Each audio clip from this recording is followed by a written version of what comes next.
Okay, let's talk about the management of acute infective exacerbation of the COPD.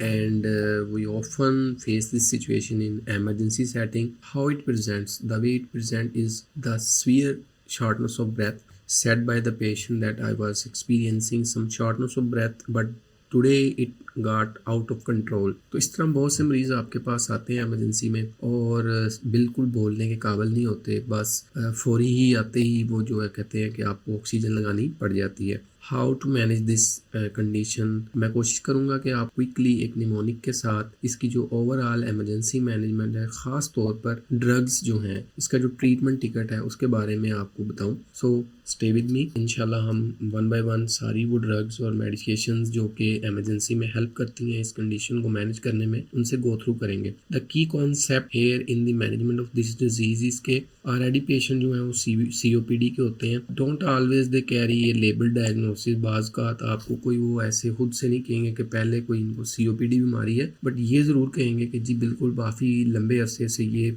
Cigarette का इस्तेमाल कर रहे हैं या हुक्का वगैरह पीते थे, अक्सर इनका सांस ख़राब हो जाता है, आज काफ़ी ज़्यादा तबीयत ख़राब होगी। On detailed history you get some clues के इनको कुछ दिनों से बुखार भी चल रहा है। So often infection is the key reason to lead to the deterioration in the condition of COPD patients, and they are already at risk, and sometimes the infection lead to the worsening and it can be deadly, it can be fatal.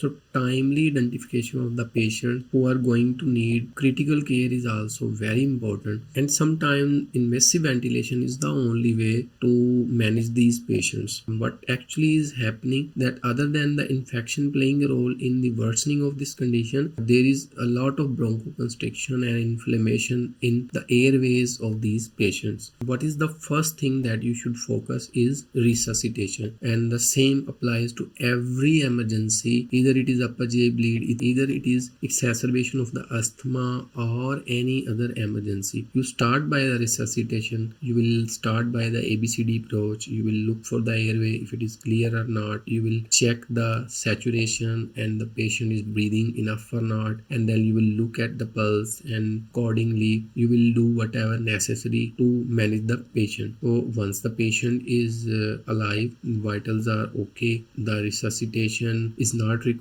then what you will do is you will look at the saturation, and if it is low you will attach oxygen. The ways to attach oxygen are multiple.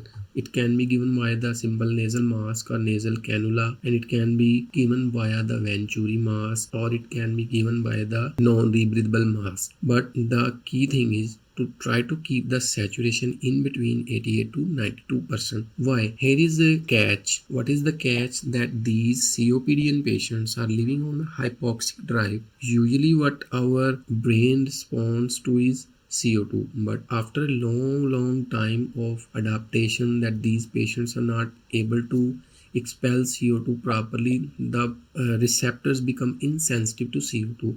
So now what actually is driving their respiratory drive is oxygen. So if you overcorrect it, it can cause some issues. I have seen some books saying that this is not an acute issue. Emphasis is just about that in a longer run in ward, try to keep the saturation in between this range. In emergency, if it is required to go above this level, do it accordingly. Do care about this. Keep the oxygen flow between 2 to 5 liter. Else can be done sometime if you have ordered the arterial blood gases and they come to you and you have seen that there is some CO2 retention, then the non-invasive way to aid in the management can be the Bipap. But the important thing is the patient should be conscious and the coordination is good enough to tolerate this equipment. Now the commonly advised agent is injection solocartif. Sometimes it's being advised as 100 milligram and sometimes being given as 250 milligram. In our routine practice we see that the injection 100 milligram is often available. तो आपने जैसे ही patient को injection solucortef inject कर दिया, next thing is कि आप इन पेशेंट्स में इन्फेक्शन तो प्रेजेंट होती है, respiratory fluoroquinolones are often helpful. कुछ अगर अदर कोमोड्स प्रेजेंट हैं तो कुछ और भी कंसिडर की जा सकती हैं, but just get an idea by CBC.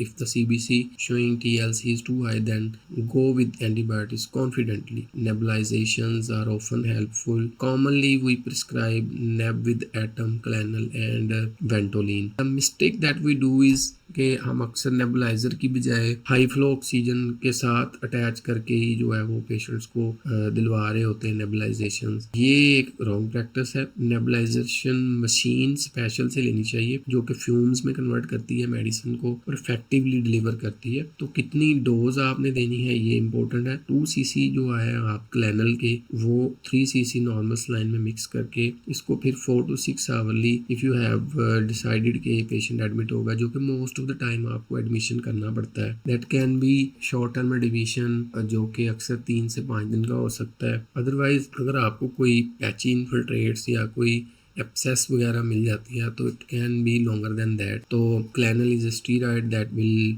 reduce the inflammation and help in the management of the acute infective exacerbation of the COPD.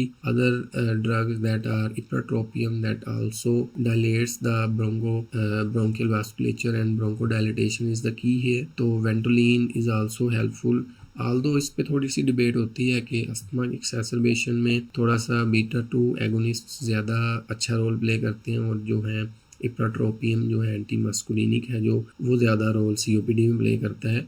But emergency setting में फिर आपको दोनों ही जो हैं वो अक्सर देने पड़ जाते हैं। डोज का ख्याल रखें, किस तरीके से दिलवा रहे हैं नेबुलाइजेशन उसका ख़ास ख्याल रखें। अगर पेशेंट एबल ही नहीं है नेबुलाइजेशन के तो फिर आपको अकॉर्डिंगली एक्ट करना है। Now in the end what we can do is if the patient is severe, patient is sick enough to not maintain the saturation and is unconscious, ABGs is showing a CO2 more than 50, then do consider about timely intubation and putting the patient on ventilator. Then obviously you will be needing some sedation for keeping the patient on the ventilator till the patient's CO2 is being washed out.